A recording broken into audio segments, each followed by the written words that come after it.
Today at Manchester Theatres, I am lucky enough to be chatting with Tristan Gemmill, who is a stage and screen actor. And in the hearts of Mancunians, he is always going to be known as Robert Preston from Coronation Street, who still has a flower shop named after him. Of course, other noticeable roles have been Dr. Truman in Casualty. We have been, not we, but you have been in Death in Paradise, Call the Midwife, EastEnders, Poirot, even on Celebrity Mastermind. And of course, on stage, Tristan has toured the UK with The Bodyguard. He has been in Bats at the Royal Exchange. He has done Streetcar Named Desire, Henry V. And now he is touring with the must-see play that is 12 Angry Men. It is coming to the Lowry from the 27th of February. So we are thrilled to have you with us today, Tristan, to talk all about the show and the play. So thank you. Thanks very much for having me. You have done your homework. Well done. I have. Yeah. I didn't tour with The Bodyguard. I was only in the West End with The Bodyguard. I didn't do the tour. Okay. Sadly, I was actually maybe going to, but that's when Coronation Street turned up. So actually, it was a good choice to have. Yeah, it's a good excuse. It's a good excuse. So 12 Angry Men. We know there has been a really successful stint in the West End. There's been obviously this big, huge film. It's now touring. So just as a reminder, can you tell everyone like the idea of the story and what it is? So it's almost like a reverse courtroom drama, or usually in courtroom dramas, you see the protagonists, you know what's gone on, and then the jury, which is this sort of faceless group of people, disappears, and then you have people pacing up and down the corridor looking at their watches, and then time passes, and then the jury comes back in, and that's the end of the movie. So we're the reverse of that. You only see the 12 men in this case just leave the courtroom and enter this space, which becomes the playing space for the whole duration of the play, which is this sort of run-down, slightly seedy jury room on the third floor of the justice buildings in New York. So then the show plays out with all 12 jurors on stage the whole time. And that the premise is that it's an open and shut case. It's obvious that the defendant is guilty. But there's one person who says, well, hang on a minute, because it's the death penalty, maybe we should just have a little talk about this first, because the stakes are pretty high. And so from that seed, conversations start to happen. And without giving too much away, people's opinions sway back and forth, and various things happen, and that's the drama. Hopefully, the drama of the story. If we do justice to it, justice. Oh, I'm sure I didn't you even will. mean that. I didn't mean that. That's no, I know what you mean. I know what you mean. I mean, because it's a big thing, so there's a lot of expectation based around it. So I understand what you mean. And what I find interesting is that, you know, when you've got plays, films, books, anything with a story, there's always themes throughout, and people talk about themes. And with this one, of course, there's the kind of idea of prejudice and bias and your own personal views coming in and clouding judgment and things like that. But I find it interesting that you've got these 12 people, and that it's all kind of a different side of the same coin, so to speak, because you're talking about one thing, but you've got all of these people who would, under other circumstances, have no reason to be together, coming together and airing a variation on a theme, let's say. Yeah, well, I think that's absolutely, you've got it. That's the essence of the whole show. That there are 12 people from completely different backgrounds, ethnicities, places in the class system, I suppose. To the point where the whole thing is that they're all anonymous, so you never find out their names. It's juror 1, juror 2, juror 3, etc. So there's a sort of impersonal thing to it, but people can't help but bring their own life stories into the room. And as you say, the prejudices that are revealed are very interesting. And actually, even though this play was written 70 years ago, it still really speaks to a modern audience, I think, almost more than when as you say, this is a revival of the West End production from a few years ago. But almost, I think, the way things are absolutely now, with facts being completely subjective. So your truth is different to my truth, which is different to someone else's truth.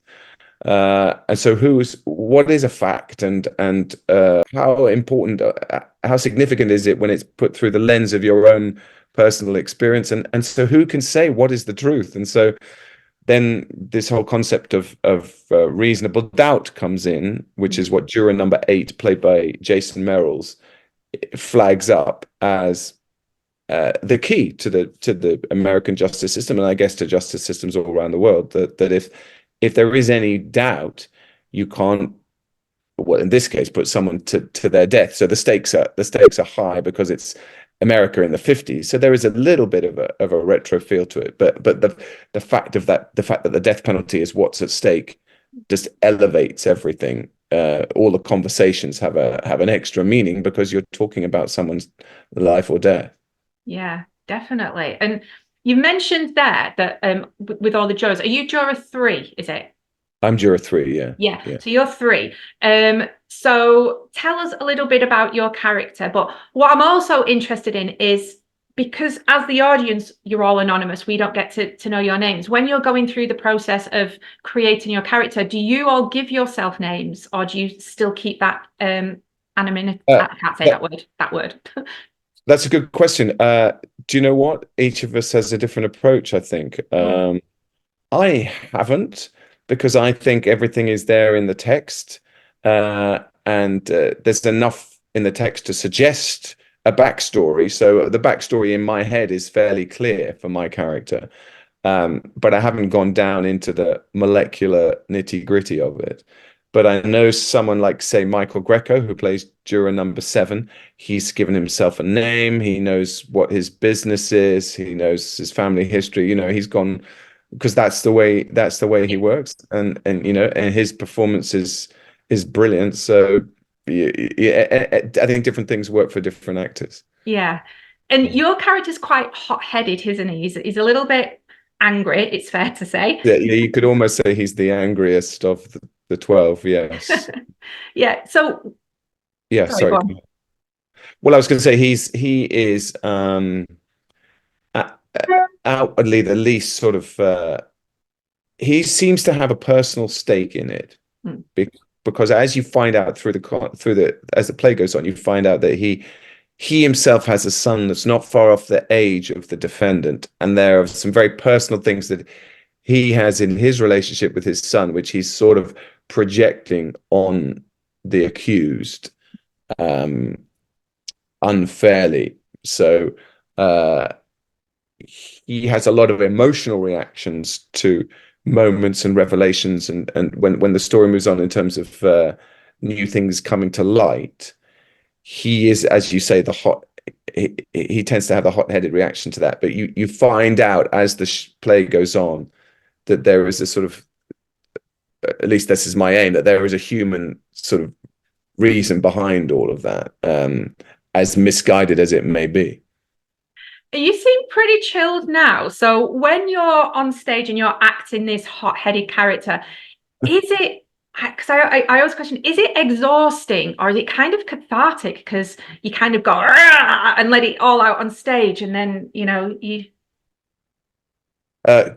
Great question. It's sort of both. It is physically demanding, especially if you're doing a lot of shouting, which my character does. But it's a privilege to be doing this play because it's such a well-written piece. It's so meticulously put together. The cast is a great bunch of guys. We really get on well. So we all respect, and we're all old enough, except for Samaj, who's youngest by about 20 years. Poor guy, he has to deal with a bunch of middle-aged blokes just moaning all the time. No, he doesn't, but he's lovely too. You don't want to be the one that drops the ball. So it's a great piece, and we've had some fantastic reactions from our audiences.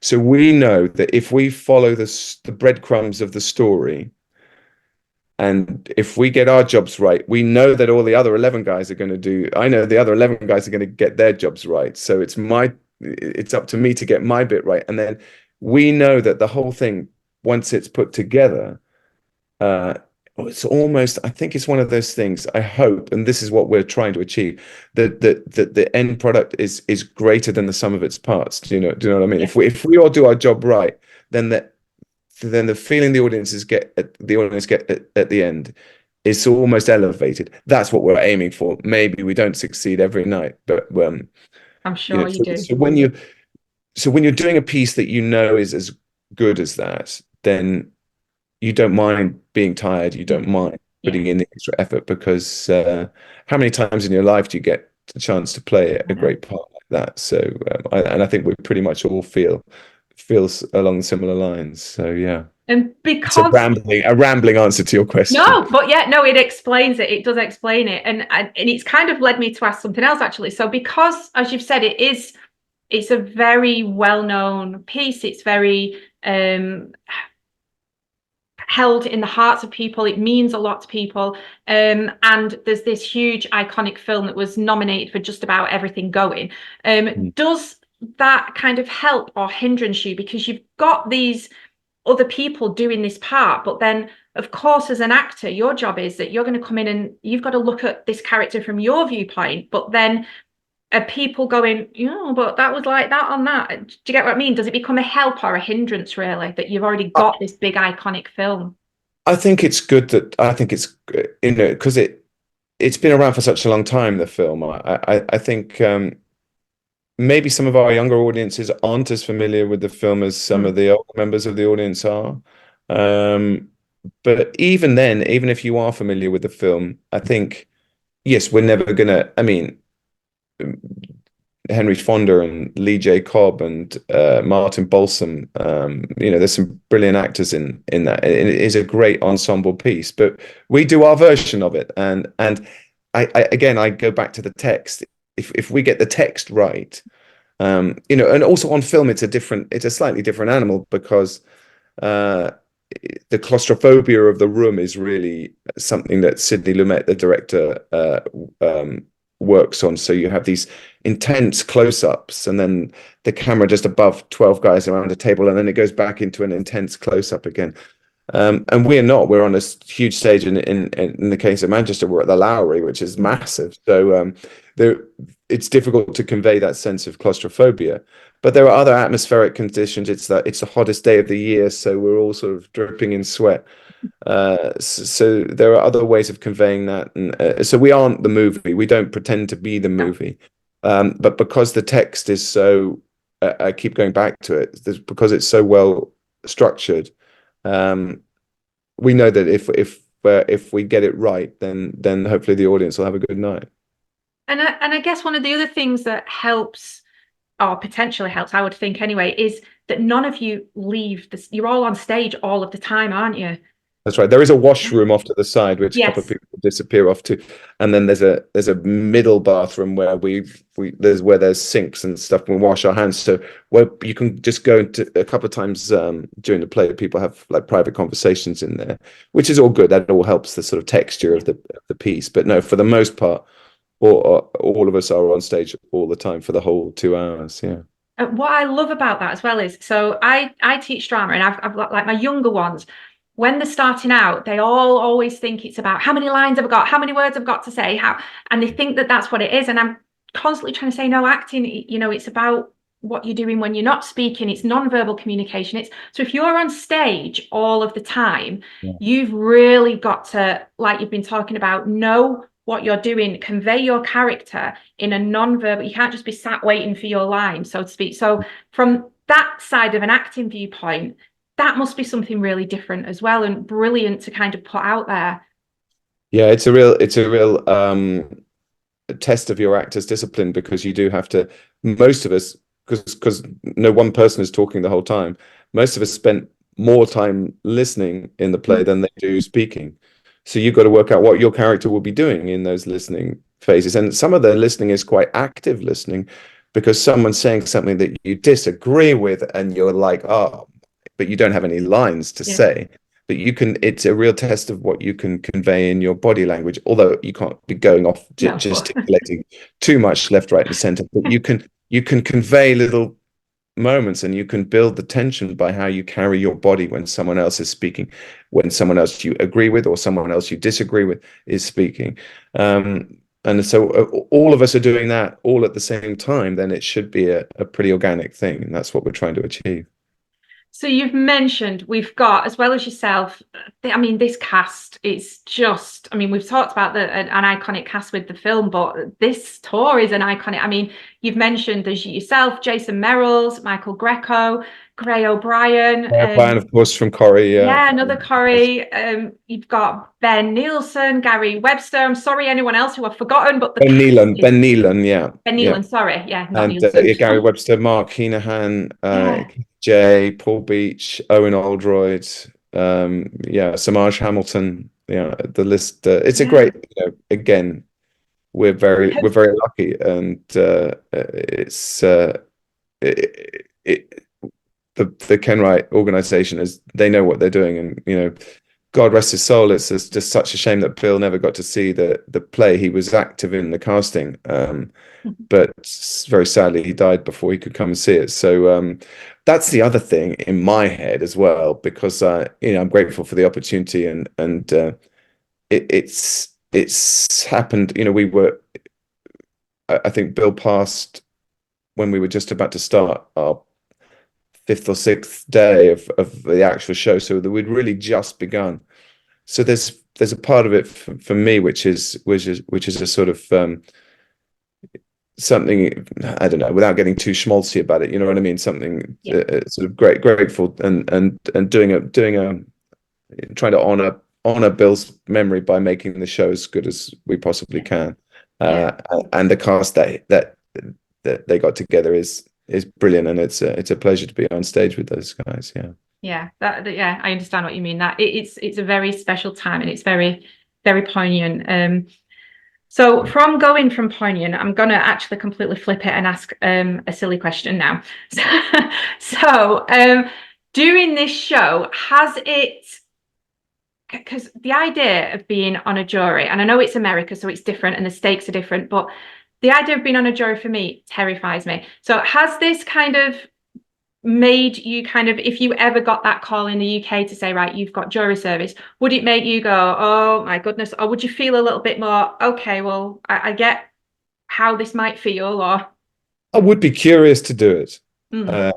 Is the answer to that, but there's no way you would replicate this, because we don't have the death penalty, and actually I think Ben has been on jury service, and he said it was a bit, he was quite excited about it, but it was shoplifting, and it was a bit, so it was really dull, and the guy got like a suspended 18-month sentence or something, so it wasn't like you're dealing with life and death stakes. But I would be, if the opportunity came up, I'd well, you have to, don't you? I think you have to. Yeah, exactly. So I'd be curious to do it. Yeah, definitely. Yeah.